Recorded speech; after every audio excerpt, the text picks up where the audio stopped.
السلام عليكم ورحمة الله. عظم الله أجركم. الله عليك. السلام عليكم. عظم الله أجركم. السلام عليكم.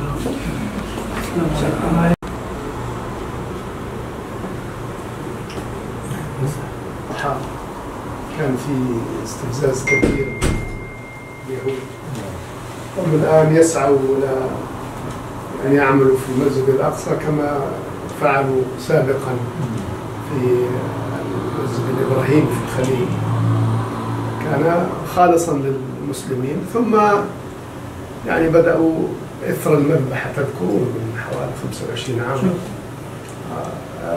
بدأوا بالتدريج وضعوا يعني فاصل، هذا الجزء من المسجد لليهود وهذا للمسلمين، وبدأت